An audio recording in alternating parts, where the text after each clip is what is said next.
सौ बात की एक बात यह कि पाकिस्तान के रक्षा मंत्री ने जो सिंधु जल समझौते पर भारत को जंग की धमकी दी, तो भारत ने जवाब तो दे दिया, लेकिन पिछले साल से पाकिस्तान एक और बड़ा खेल खेलने लग गया है।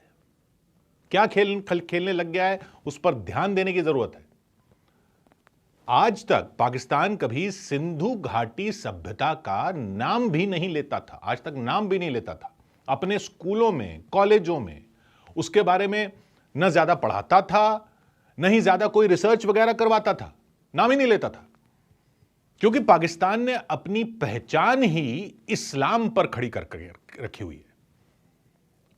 इस्लाम पर पहचान बनाकर रखी है। अपना इतिहास भी वहीं से शुरू हुआ मानता है, जब साल 712 में मोहम्मद बिन कासिम ने हमला करके सिंध पर कब्जा कर लिया था। वहां से इतिहास शुरू होता है, वो ही पढ़ाते हैं।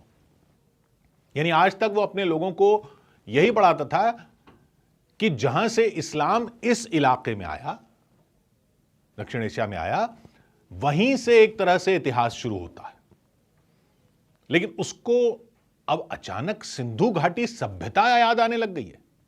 अब वो अचानक पिछले कुछ दिनों में सिंधु घाटी सभ्यता को अपनी राष्ट्रीय पहचान का बहुत बड़ा हिस्सा बताता फिर रहा है।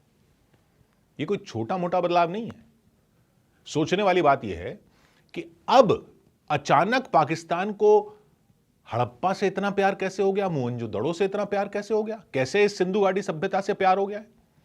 किसको बेवकूफ बनाने की कोशिश हो रही है? ये सिंधु नदी के पानी पर अपना ऐतिहासिक हक जताने का पैंतरा है। ये क्या किसी को समझ नहीं आ रहा है? मोहनजोदड़ो में सिंधु घाटी सभ्यता से जुड़ी खुदाई 1965 में रुकवा दी थी पाकिस्तान ने, रुकवा दी थी।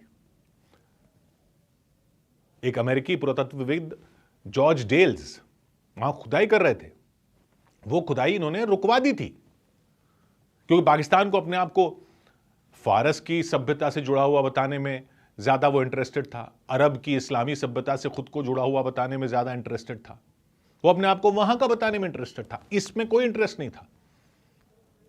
जो भारत का इतिहास है, उस हिस्से का इतिहास है भारत के जो उसको मिल गया 1947 में, उसके इतिहास में इंटरेस्ट नहीं था। अब अचानक हो गया। वो इस्लाम आने से पहले भारत का जो इतिहास था उससे अपने आप को जोड़कर न देखना चाहता था, न दिखाना चाहता था। तो मोहनजोदड़ो में उसने 1965 में खुदाई रुकवा दी थी, जबकि भारत में सिंधु घाटी सभ्यता की जितनी भी साइट्स हैं वहां पर खुदाई चलती रही, रिसर्च चलती रही। गुजरात में, राजस्थान में कई जगहों पर खोज चलती रही। लेकिन पिछले साल भारत ने सिंधु जल समझौते पर रोक लगाई। जब पहलगाम हमला हुआ, उसके बाद फिर ऑपरेशन सिंदूर पे सिंधु जल समझौते पर रोक लगा दी भारत ने कि आतंक के साथ यह पानी नहीं चल सकता है। तो पाकिस्तान ने क्या किया? पाकिस्तान ने मोहनजोदड़ो में फिर से खुदाई शुरू करवा दी, जो उसने 1965 में रुकवा दी थी। और बिलावल भुट्टो सरदारी क्या कहने लग गए कि वो सिंधु घाटी सभ्यता के वारिस हैं। अब वो वारिस हो गए। अब वो खुद को सिंधु के सच्चे रखवाले बता रहे हैं। अब तक तो Asim Munir two nation theory के गाने गा रहे थे। अब इस्लाम से पहले का इतिहास भी याद आने लग गया है पाकिस्तान को। तो असली कहानी यह है कि पाकिस्तान अब सिंधु घाटी सभ्यता और इस्लाम से पहले की विरासत का इस्तेमाल करके खुद को सिंधु नदी का वारिस बताना चाहता है, ताकि सिंधु नदी के पानी पर अपना दावा वो दुनिया के सामने मजबूत कर सके। अब वो मोहनजोदड़ो की बात कर रहा है, तक्षशिला की बात कर रहा है, तक्षशिला को अपनी विरासत बता रहा है। गांधार उसको याद आ रहा है, बलूचिस्तान का मेहरगढ़ याद आ रहा है। अब तक इस्लाम से पहले का इतिहास उसको नजर नहीं आता था, नजर ही नहीं आता था, अब सब याद आ रहा है। सरकार वहां डॉक्यूमेंट्रियां बनवा रही है, सेमिनार हो रहे हैं वहां पर, विदेशों में कार्यक्रम हो रहे हैं कि सिंधु घाटी सभ्यता पाकिस्तान की पहचान का मुख्य हिस्सा है। तक्षशिला में टूरिज्म करवाया जा रहा है, बड़ा म्यूजियम बनाने की बात हो रही है। गांधार की बौद्ध विरासत है, बौद्ध विरासत को और मेहरगढ़ को, बलूचिस्तान के मेहरगढ़ को भी इसमें शामिल किया जा रहा है, ताकि पाकिस्तान को हजारों साल पुरानी लगातार चली आ रही सभ्यता का वारिस बताया जा सके। अप्रैल में वहां के राष्ट्रपति आसिफ अली जरदारी ने वर्ल्ड हेरिटेज डे पर, विश्व धरोहर दिवस पर यह तक कह दिया कि पाकिस्तान सिंधु घाटी, मेहरगढ़ और गांधार सभ्यताओं का चौराहा है, उसके क्रॉस रोड्स पर है।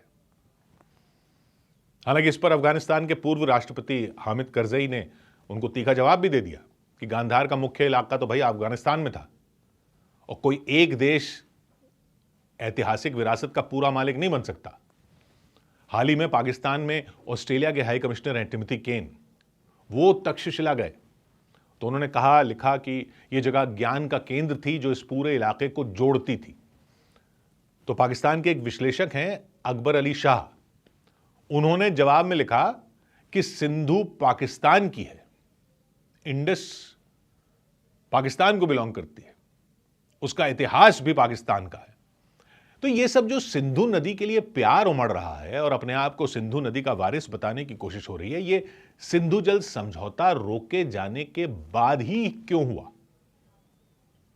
क्या किसी को समझ में नहीं आता इसके बाद ही क्यों हो रहा है? बहुत अच्छी बात है। ये तो बहुत अच्छी बात है अगर आप अपनी पहचान इस्लाम से पहले से जोड़ने की कोशिश कर रहे हो, क्योंकि जब यूनानी इस इलाके में आए तो सिंधु को उन्होंने इंडस बोला और इंडस के लोगों को बोला इंडो, और यह इलाका क्या हुआ?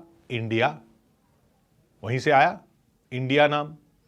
फिर जब फारस के लोग आए तो फारसी में स का ह हो जाता है, स से सब जो स बोला जाता है वो वहां ह हो जाता है। इसलिए जैसे 7 दिनों का यहां सप्ताह होता है तो 7 दिनों का सप्ताह यहां बोला जाता था, उन्होंने हफ्ता कर दिया उसको। तो जैसे सप्ताह का हफ्ता हो गया, सिंध का हिंद हो गया, सिंधु नदी के लोग कहलाए गए हिंदू। तो बहुत अच्छी बात है ये, पाकिस्तान कह रहा है कि वो सिंधु घाटी सभ्यता का वारिस है, क्योंकि इंडस का वारिस तो इंडिया है, सिंधु का वारिस तो हिंद है।